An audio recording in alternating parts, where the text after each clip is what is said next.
So today, Kevin Stefanski just said that Shedeur Sanders was named as the #2 quarterback, and everybody celebrated. The Browns won the Super Bowl once again. Now, only 2% of people hit me up like, bro, we told you so. God did it. God did it. Man, I'm sitting back like, this can't be true, bro, what I see going on. You expect this from the ESPN conglomerate, Fox Sports, NBC, CBS. All you people who seen my videos, and I've been correct. On the video where I say Zappe will get to be the #2 job, and even if he don't and Shedeur gets the #2 job, this was the most embarrassing humiliation to make a man or a woman go through. Let's break it down. You click on these videos for the real shit, bro. You don't come here so I could be your favorite YouTuber trying not to get my sponsorships mad and all that. No, bro, I'm your family, dog. Let's no suits and ties right now for this type of video. I told you exactly what the play was going to be. I gave you 2 damn scenarios. I said my real interest in this is the curiosity of why Kevin Stefanski hates Shedeur so much, and they're going to put him through this humiliation, meaning that Zappe was a practice squad player. Shedeur was an active player practicing with the practice squad players. Or supposedly that's what they told us. Well, it was on the depth charts.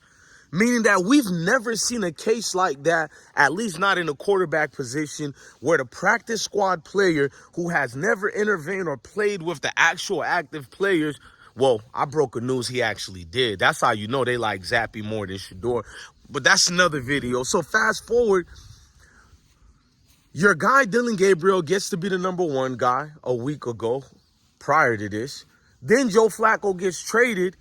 Automatically, the #3 guy is supposed to move up to the #2 guy. You announced Joe Flacco as our #2 guy.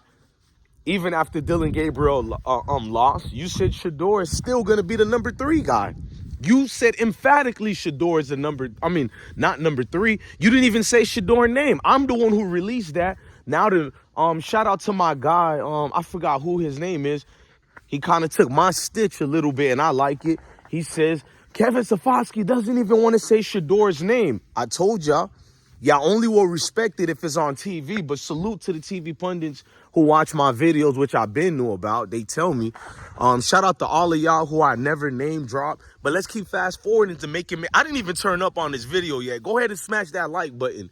Because a lot of you gullible people, it seems to spread like a wild virus. Because it ain't even just the Cleveland supporters. It's you Shedeur Sanders supporters as well I'm about to call out. No wonder the young man don't get real help. Because you people don't know how to play the game or see the way the game is being played.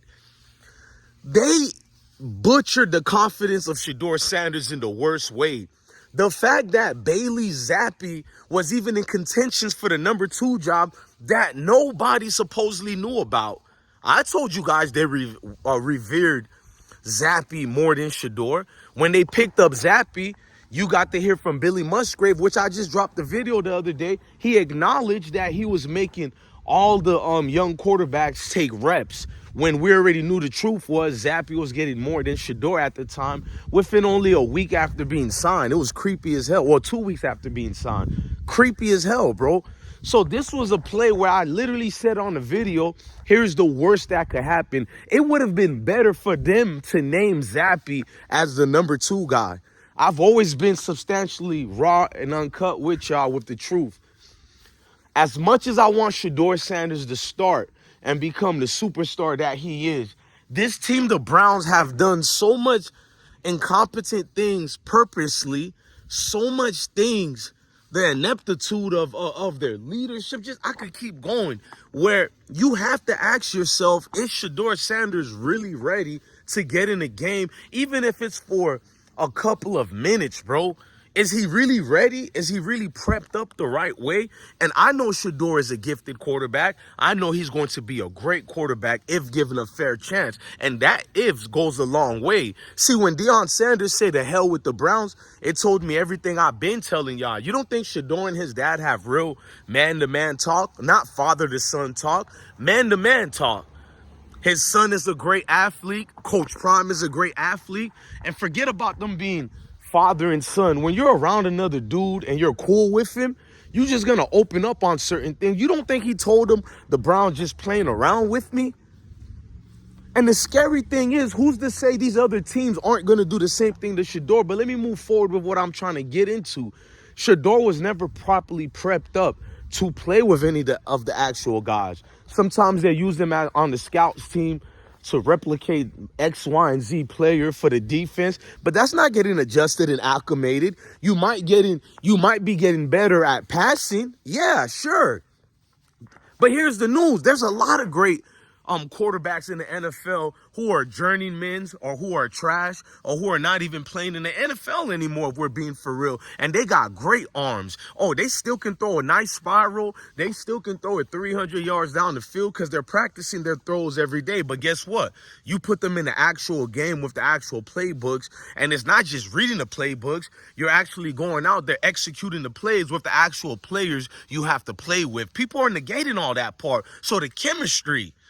This ain't a movie where you just walked in and now you're ready to go. So Kevin Stefanski, he failed Shedeur on purpose because he knew if a day came where he had no choice to finally let Shedeur rock out, at least I put in enough distractors and defactors in there so Shedeur can never reach his potential. That's facts. So whether it was Zappe or Shedeur, they could be doing even a worse move to make it shown and be an exhibit that Shedeur was not even a good selection, even for the 5th round. This was what I was afraid of, and it came into fruition. It would have been better for Shedeur to stay the 3rd string. Zappe moves up to 2nd so everybody can see what the NFL is doing. And that's the issue. I think people are gullible, and the things I've been exposing, many other people been exposing, you people haven't bought into it yet. You believe in this NFL thing. So if Shedeur would have stayed number 3, Zappe jumps out of practice squad and becomes the 2nd. You feel me? And after, remember last year, they released Zappe. Now they re-signed him again. So people definitely would have seen the measures that you used to be against one player whom father was this so-called legend. And it's even deeper than just Deion. But you couldn't let that happen. The world, it would have been too visible in front of the world. So you definitely understand, people. A call was made. No way, no how, Kevin. We got to intervene because you wilding right now. You about to get the NFL cartel caught. You better chill out, my guy. And that's the call they made. The same call when they forced the real general manager, which is Kevin Stefanski, not Andrew Berry. But we'll pretend the token is the actual shot caller. We'll pretend. But Jimmy Haslam was forced to make Shedeur Sanders get drafted. That's factual. And you know why it was. Not football reasons, but business reasons. So now you got people thinking the whole conglomerate was in on Shedeur. No, bro. It was only one person, and not even for football reasons. You guys got to remember, Trump even wrote that letter because he's talking to his buddies. These NFL owners are a part of a fraternity, which I guarantee you Donald J. Trump, President Donald J. Trump, is also part of it. I'm not even condoning Trump at all on this video. I'm just matching up facts because it was too visible in front of the world. Okay, it's like Trump telling them, all right, guys, look, you guys got your revenge on the Sanders. Cool. But now y'all doing too much. He's damn near not about to even get drafted. And we all know he was one of the top, if not the top quarterback in the draft. If you gave Shedeur Sanders any of the teams I'm about to name, Clemson, FSU, which did horrible that year, if you gave them Florida Gators, which did horrible that year, I'll even go to, no disrespect to Colorado, I'll even go to my Central Florida, bro. I'll even go to UCF, bro. Definitely. I'm not going to disrespect Colorado and talk about FIU or FAU, but definitely UCF. Just teams with studs. Any teams from the South, you feel me, with them 4 stars and 5 stars. Oh, my goodness, bro. You'll see a different base level of a play situation going on. But with Shedeur, he elevated Colorado football. And when he departed, look at the quarterback controversy we got. And none of those 3 quarterbacks suck. Ryan Staub is an absolute stud. Juju is him. He just never got a chance because he plays with other culpable quarterbacks. Then you got Caden Salter. And even though I critique him here and there, but he's an accurate quarterback. And all of them are exceptional, but they're not Shedeur Sanders. Then you look at your guy. You look at Dillon Gabriel. When he had left UCF, they still was somewhat of a winning team, if not a winning team. When he left Oklahoma, look at Oklahoma now, undefeated. Then when he left Oregon, undefeated. They even got another Heisman candidate quarterback, just like them. Every other year, they have a Heisman quarterback. So it's the system of Oregon. Get out of here with that.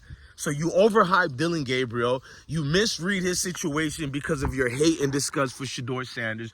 Then you hype up Dillon after he meets your purpose, and you skip past the fact he stayed in college for 6 years. So when you try to compare his stats with Shedeur's amount, only 2 years in a Power 5, you're trying to make it look like, oh, Dillon Gabriel blew him out the water with these inflated stats. But you guys never talk about that. I've seen so-called credible pundits go live on TV. Oh, man, the stats are not even comparable. I mean, Dillon Gabriel, it's stuff that legends are made of. And I'm like, Jesus Christ, all this glazing. I've been watching Dillon for years. He couldn't get no national attention. And he was doing great with UCF at the time. They didn't want to talk about Dillon. Dillon transfers a couple of years later. He goes to Oklahoma. They talked about him for like the first 2-3 games, and then it was quiet. So what he did, he seen what I seen, so he transferred to Oregon, and they barely talked about him until the Ohio State game and so on. Let's just keep it real, bro. Everybody is a Dillon Gabriel fan now, so I'm not even hating on Dillon Gabriel. He's a 3rd-round pick. You invested into him, so see what he got for you. I've been said that. Start Dillon Gabriel and move Shedeur up to number 2 when Joe Flacco was a waste. But what happened was they didn't move Shedeur to number 2. They bypassed all that and said Flacco, the one who regressed it, they had to bench. He still gets to be the number 2 guy.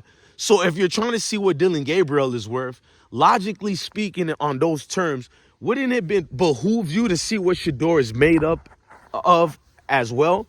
You can see Coach Kevin Stefanski's face. He wasn't prepared to see Joe Flacco get traded. It's almost like someone in the organization knew Coach Stefanski is never going to give this guy Shedeur a chance. And it almost looks like Kevin Stefanski either purposely hates him or he's being told to do so. Yeah, this is one of them trail videos, man. We're no cookie chasers here, man. And to make exception to this, I didn't want to make none, because you follow the breadcrumbs and you got to ask yourself, look at that interview Stefanski did speaking about Shedeur being traded. You guys seen it? It was weird, like, damn, I'm not prepared to let this dude, Shedeur Sanders, get this type of playing time. It's like he couldn't imagine Shedeur would ever actually throw a football in a Browns uniform on an actual game day that counts. He's the same guy who put Shedeur in a preseason game with 98% of the guys who already was basically going to get cut on the list. They weren't even practice squad guys. Those who were blocking for Shedeur Sanders against actual NFL talent. No disrespect to those dudes. But not even 14 hours later, what was it, 11 hours later, they all got cut except one of them who later on did get cut. So what are you telling me? Who does that to a quarterback? You're not going to even get them injured like that. You're going to mix some guys. You're going to put some 4th strings and 3rd strings in there with those cab drivers. No, it was all cab drivers and Uber drivers.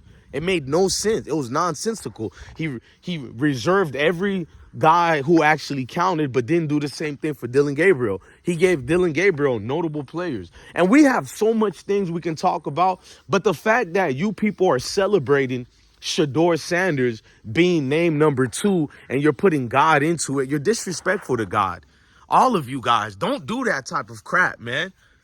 Don't do that type of crap. Everything praises be to the Most High. I do agree with that, but don't fit it into your own narrative. You just threw it out there, especially you're not a righteous person. You're not a studying righteous person, and you don't follow through. You're just jabbing away. And it's people like you, why the Browns can manipulate and placate towards their own narratives towards guys like Shedeur Sanders. And then everybody can hop on and take their jabs at Shedeur Sanders because you fake people. You're not really following what's going on. So you think this is something of the norm. You're celebrating the number 3 quarterback on the depth chart moving to the number 2 being announced damn near a week later. Only 1 day and 15 hours away from Sunday's game. And you're celebrating this. That's never been done like that before. Naturally, the last active quarterback you have naturally moves up. Why there needs to be an announcement between whom gets to get that nod of number 2 between a practice quarterback and an actual active quarterback? But that's what you get with gullible people who don't know football, who don't follow football, and they just get their pom-poms too early. This is actually a bad thing that just happened. And it's going to be an interesting game against the Steelers. I might actually be rooting for your guy, Dillon Gabriel, because number one, I don't think Dillon Gabriel is the guy at all, bro. Not even think. I see it. But if he can persuade the team by winning this game, it kind of throws off their entire blueprint and game plan, their strategic of what they're actually doing, because I'm paying attention. So it'll actually throw them off like, oh, snap. I'm talking about ownership and all that. Damn, Dillon actually won. It'll sabotage all their plans for 2026. So I want to see the chaos pursue. So continue with what you got to do, Dillon, because I know exactly what I'm speaking about. Because if something just feels like they're trying to set up Shedeur for the ultimate embarrassment, and we know we've seen a glimpse of it during the preseason. Could you imagine on that type of scale? But anyways, man, obviously, Pittsburgh Steelers are not the same defense like the Vikings. They're an actual Hall of Fame defense. I love the Pittsburgh Steelers defense. Let's see what Dillon Gabriel got. But y'all should knock it off with this celebration stuff. It's really embarrassing. They made Shedeur Sanders wait that long just to get, his vibration for the situation. So if y'all want to celebrate that, y'all go ahead and do that. Y'all all move like weirdos, bro. I'm going to just be honest about that. And you're not watching the situation, so you celebrate anything and you think it's a victory. That's someone who can't be truthful to themselves, so they find defense mechanisms to make weak excuses, and they find other things to harbor unnatural feelings that are not really there to mask what you're really feeling and going through. No, embrace it so you can become a better version of yourself. Look, man, congratulations to Bailey Zappe, because we definitely know what's going on with him and that situation. Watch how he's treated as the 3rd quarterback on the depth chart compared to how Shedeur Sanders was treated as the 3rd quarterback on the depth chart. And what's even weirder, you don't need that to get your answer. The fact that this was even a competition, the fact that it took the coach all the way up to Friday to finally announce that Shedeur was number 2 should tell you everything you need to know. That it's deeper than football. It's bigger than football. It's bigger than football. It's deeper than football, man. Love to all of y'all, man.